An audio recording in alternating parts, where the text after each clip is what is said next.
Alright, what's up? Arthur here, and welcome to a quick Advanced Warfare video.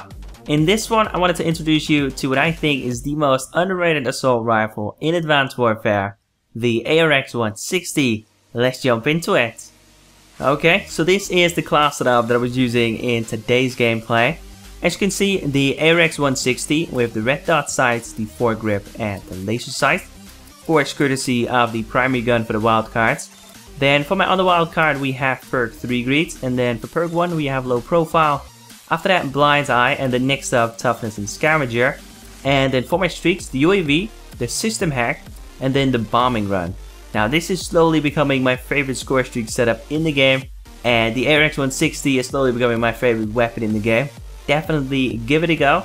But with that said, let's jump into some multiplayer action. Alright, so what you're looking at the moment is a match of Team Deathmatch on Terrace. I did half decent, so I thought I would showcase this gameplay. Now, of course, I only recently started using this weapon, hell, the game only recently launched. But I started using this gun on Tuesday, but I only started using it properly yesterday. When I first started using it on Tuesday, I really did not like it. The thing with this weapon is that you really do need a couple of proper attachments. You need a red dot sight or the sights of any sword, really, the target enhancer with dot sights. The thermal scope does really matter, the one that you prefer pretty much. You kind of also need the quick draw handle, which is gonna take some effort because of course it's a burst weapon, so normally speaking you aim for center mass, and in most situations you'll be able to kill a person in either 1 or 2 bursts. Sometimes you need a little bit more if they're at like really long range, but apart from that 2 bursts should be good enough. But in those situations I personally don't get a lot of headshots. So getting those 10 headshots in order to unlock the quick draw handle later on that night was a bit of a pain, but it definitely worked in my favor. This gun I think works best at like mid-range. At long range you will struggle a little bit just because the connection at the moment is a little bit icky.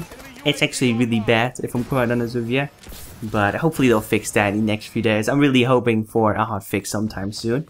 But apart from that, this gun is definitely one you should try out. Now within this gameplay, like I said before, I was using the red dots, the foregrip, and the laser sights. The red dot makes it a lot easier for you to stay on target at mid to long range. At close range, you are definitely at a bit of a disadvantage, especially if you do not yet have the quick draw handle and the adjustable stock. Once you have those 2 attachments, you should be good to go, even at close range of course, because in that case you can just stray from left to right. And even someone who's using a bell should then have a pretty hard time of making sure that he stays on target, so you should be good in that case. Then of course the foregrip, like I said, not really too necessary, but I didn't really have any other attachments. And then I was using the laser sights just so that it would be a little bit easier for me to get those hipfire kills. Because as you all know, or as most of you should know by now, you need, I believe, 25 hipfire kills in order to unlock the adjustable stock. Which I personally think is a little weird. I don't really see the connection between an adjustable stock, so aiming down sights with an assault rifle and getting hipfire kills, but that's besides the point. I think that this gun becomes a lot better once you also attach the adjustable stock. So definitely make sure you unlock that one. Now at the moment I still need to use a couple more attachments, a couple more perks, and then after that I should be able to put together a proper class setup for a class setup video. Of course, you should expect that one either tomorrow or the day after tomorrow. I'm thinking the day after tomorrow. Last night I went on a bit of a lucky streak, so also managed to record 2 pretty good live commentaries.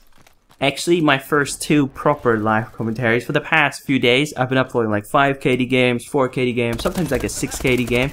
Getting good gameplays in this game is pretty challenging to say the least, but I managed to record 2 pretty good gameplays, so you'll see those pop up in the sub box sometime soon.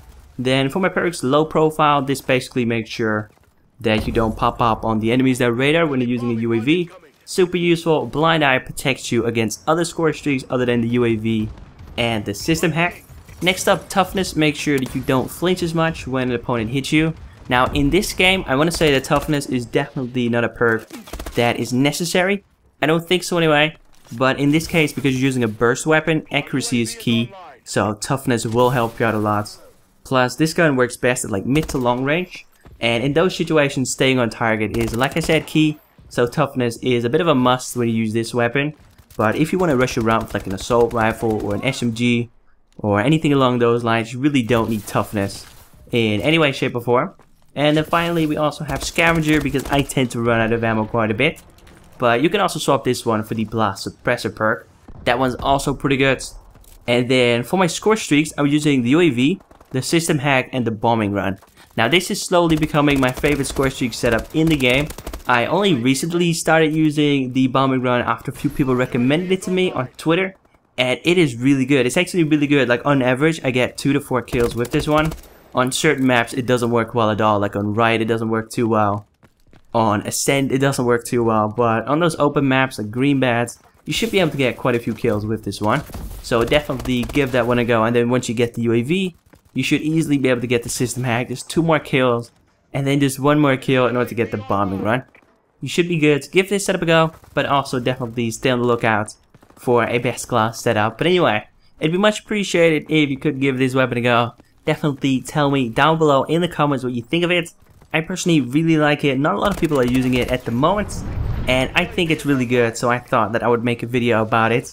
But anyway, with that said, if you enjoyed today's video and would like to see more, some support would be much appreciated. I also uploaded an infected video earlier today. If you want to check it out, definitely be sure to do so. And apart from that, thanks for watching. Hope you've enjoyed, and I'll catch you in the next one. Take it easy.